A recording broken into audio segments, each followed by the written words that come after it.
दोस्तों जय मसीह। प्रभु यीशु मसीह के नाम में आप सभी का बहुत बहुत स्वागत। दोस्तों, खरी शिक्षा की दुनिया में आपका स्वागत है।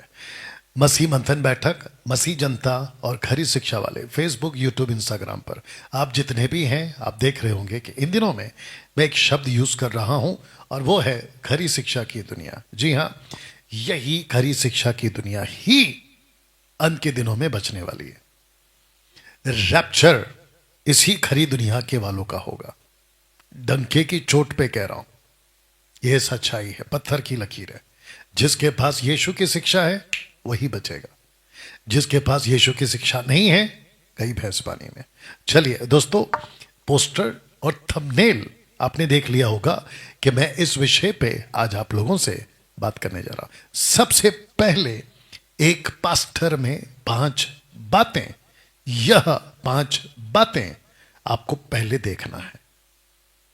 सबसे पहले आपको देखना है वो 5 बातें क्या हैं, एक एक करके आपके बीच में रखूंगा। और ये जो वीडियो है ये थोड़ी छोटी होगी, लेकिन इसकी विस्तार वीडियो या विस्तार बातें डिटेल्ड में आपको आने वाले शनिवार को बताऊंगा, जब सूरज प्रेमानी की बात आपके बीच में मैं रखूंगा। तो दोस्तों, एक पास्टर में यह 5 बातें पहले आपको देखना है। कौन सा है? नंबर 1, एक पास्टर को बाइबल को 50% वो पढ़ चुका हो, ऐसा उस पास्टर में आपको चेक करना है। आप जिस चर्च में जाते हैं, सबसे पहला चेक करो कि वो पास्टर को 50% बाइबल का नॉलेज या बाइबल पढ़ चुका है या नहीं है।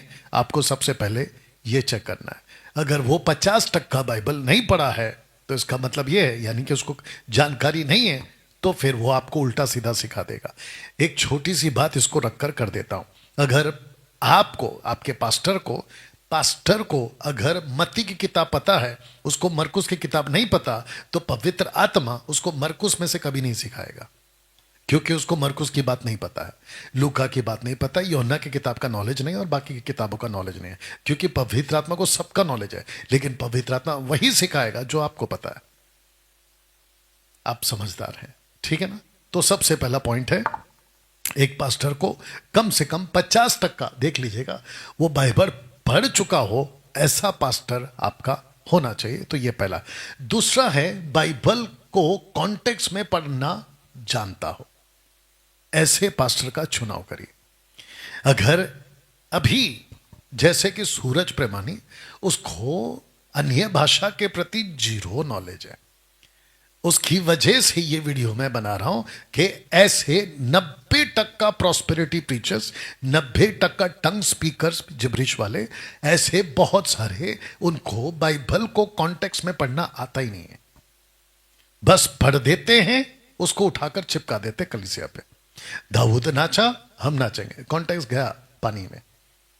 यीशु ने कहा यदि तेरा हाथ ठोकर खिलाए, हाथ काट दे। लेकिन ये यहां पे कॉन्टेक्स्ट लगा देते हैं कि हाथ काहे काटे, वजह काटे। तो यहां कॉन्टेक्स्ट क्यों लगाते, बाकी पे कॉन्टेक्स्ट क्यों नहीं लगाते? तो आप जितने भी चढ़ जाते हैं, मेक श्योर कि आपका पास्टर कॉन्टेक्स्ट में बाइबल को पढ़ने वाला होना चाहिए।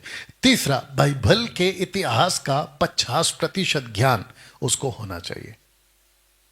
अगर आपको हिस्ट्री नहीं पता है कि सामरी औरत ने उस पहाड़ का जो जिक्र किया कि हमारे पूर्वज, हमारे बाप दादा तो इस पहाड़ पे आराधना कर रहे थे, तो वो पहाड़ कौन सा है आपको पता होना चाहिए। आप याकूब का पहाड़ नहीं लगा देना, आप अब्राहम का पहाड़ नहीं लगा देना, क्योंकि आपको उसका इतिहास पता होना चाहिए कि सामरी औरत आई कहां से, उसके पीछे का बैकग्राउंड क्या है, सामरी लोग बने कैसे, आपको यह पता होना चाहिए। और फिर यीशु ने क्यों कहा कि उद्धार यहूदियों में से है या यहूदिया में से है, ऐसा उसने क्यों कहा, उसका भी इतिहास आपको पता होना चाहिए। यीशु को यीशु क्यों कहते हैं, उसका इतिहास पता होना चाहिए। यीशु को मसीह क्यों कहते हैं, उसका इतिहास पता होना चाहिए। यीशु को प्रभु क्यों कहते हैं, उसका इतिहास होना चाहिए। पतरस ने पिता, पुत्र, पवित्र आत्मा के नाम का बपतिस्मा ना देते हुए यीशु मसीह के नाम से बपतिस्मा क्यों दिया और कौन से राष्ट्र को दिया, उसका इतिहास पता होना चाहिए, और यीशु ने क्यों कहा कि पिता पुत्र पवित्र आत्मा के नाम से बपतिस्मा दो, उसका इतिहास पता होना चाहिए। और ऐसे करके आपको यह भी पता होना चाहिए कि पतरस ने क्यों कहा कि परमेश्वर पिता ने यीशु को प्रभु ठहराया, इसका भी इतिहास पता होना चाहिए। आपको दानियल की किताबों का इतिहास पता होना चाहिए। किसको? एक पास्टर को। दानियल ने क्यों कहा चैप्टर 2 में एक मूर्ति को, उसी चैप्टर 2 की मूर्ति को उसने चैप्टर 7 में ये क्यों कहा? 4 जानवर, उसी चैप्टर 2 और 7 को उसने 8 में 2 बकरे क्यों कहे, एक मेढ़ा और दूसरा बकरा, ऐसा क्यों कहा? और वो सिंहें और वो लंबी सिंह, उसका इतिहास। और ऐसे करके आपको सब बाइबल का कम से कम 50 तो मैंने ऐसे ही रखा है, आप 80-90 तक तो जाना ही है। ये तो आपका स्टडी पे निर्भर होता है। तो ये रहा तीसरा पॉइंट। इसके बेस पे आप अपने पास्टर का चुनाव करें। चौथा, खरी शिक्षा का प्रचार हिम्मत से करने वाला। खरी शिक्षा का प्रचार हिम्मत से करने वाला। अब मैं आपको बताता हूं कि खरी शिक्षा का ही क्यों एक पास्टर का को प्रचारक बनना है। क्योंकि आजकल बहुत सारे लोग नकलबाजी पास्टर्स हैं, नकलबाजी पास्टर्स। आपको बताता हूं क्यों। क्योंकि नकल करते हैं किसी का। जैसे कि सूरज प्रेमानी कहता है कि केनेथ ई एगन की किताब को मैंने मंगाया हूं और मैं उसको पढ़ूंगा। अरे भाई, सबसे पहला इसको पढ़ लो। मैं किसी बाइबल के ऊपर जो कमेंट्स लिखते हैं, कमेंट्री करते हैं, किताब लिखते हैं, मैं उसके खिलाफ नहीं हूं।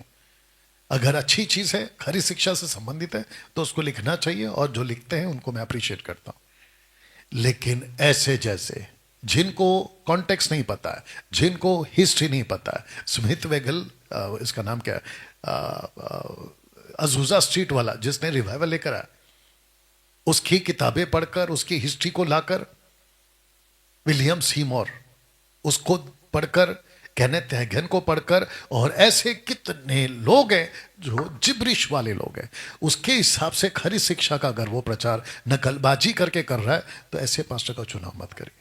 खरी शिक्षा का प्रचार जो हिम्मत के साथ में डंके के चोट पे करता हो। आज मुझे किसी ने, एमएमबी के एक व्यक्ति ने मुझे एक मैसेज भेजा, एक पास्टर की बीवी उसको कह रही है, एक पास्टर की बीवी मुंबई से है, उसको कह रही है, जिसने, जो हमारे एमएमबी के जो सदस्य है, उसने मुझे भेजा, बोला देखो पास्टर की बीवी ने मुझे ये मैसेज किया। उस मैसेज में लिखा था, हम तो आत्मा बचा रहे, हम तो वचन सुना रहे, हम तो आत्माओं को जीत रहे। तो मैंने नीचे लिखा, फिर खरी शिक्षा का क्या? आपको एक बात बता दो, अगर आप आत्मा जीत रहे हैं, ये एक पार्ट का सच है या एक हिस्सा सच है, लेकिन उस आत्मा को जीत के आप ला कहां रहे? आत्मा को जीतने का काम तो शास्त्री फरीसी भी कर रहे थे। मत्ती के 23 अध्याय में वचन 13-14 पढ़ लीजिएगा। कहता है कि तुम पूरे झल और थल में फिरते हो, किसी को ढूंढते हो, उसको लाते हो, जब वो आ जाता है तुम्हारी मत में तो उसको दूना नरकीय बना देते हो। ऐसा क्यों कहा यीशु ने? वो भी तो आत्मा जीत रहे ना। आपको शायद नहीं पता है कि 1200 साल तक कैथलिक वालों ने एवेंजलिज्म किया है। कैथलिक वालों ने, रोमन कैथलिक्स, 1200 साल, विलियम, क्या नाम है इसका, मार्टिन लूथर आने से पहले, तो उन्होंने भी तो वचन सुना है, उन्होंने भी तो प्रचार किया है। तो वो आत्मा को जीत कर कहां ला रहे हैं? आपको पता चल गया ना, मूर्ति पूजा। तो ऐसी आत्मा को जीतना, और प्रभु हमारा, वो औरत लिखती है, पास्टर की बीवी कहती है कि हमारे को परमेश्वर खूब इस्तेमाल कर रहा है। ऑफकोर्स करेगा कि जहां पे पूरे के पूरे क्या कहते हैं ना, कि ऐसा बाजार है जिसको कहते हैं गलत शिक्षाओं का, तुम वहीं इस्तेमाल हो रहे हो, और वही लोग बुला रहे हैं, और वही लोग तुम्हारी मीटिंग और तुम्हारी वर्शिप के कॉन्सर्ट करवा रहे हैं। इसको प्रभु इस्तेमाल करना नहीं बोल रहा है, इसको कहते हैं कि self proclaimed preachers, self proclaimed worshipper, ये तुम खुद वाले लोग हो। एनीवे, यीशु तुमको क्या कहेगा अंत के दिनों में, मैं तुम्हें नहीं जानता, तब पता चलेगा। कि आज मेरी ये वीडियो तुमको अगर समझ में आ जाए तो उस दिन तुम बच जाओगे, अन्यथा गई भैंस पानी में। तो दोस्तों, 5वां रखने जा रहा हूं, ये है आखिरी। पेटू सेवक को, पेटू सेवक ना हो। आपका जो पास्टर है वो पेटू सेवक ना हो। पेटू सेवक से मतलब है, मैं नीचे ब्रैकेट में डालने वाला था, कि जो पैसों की सेवा करते हैं, money centred pastor, money centred pastor, पैसों को केंद्रित बनाकर सेवा करने वाला, पेटू सेवक कहते हैं उसको।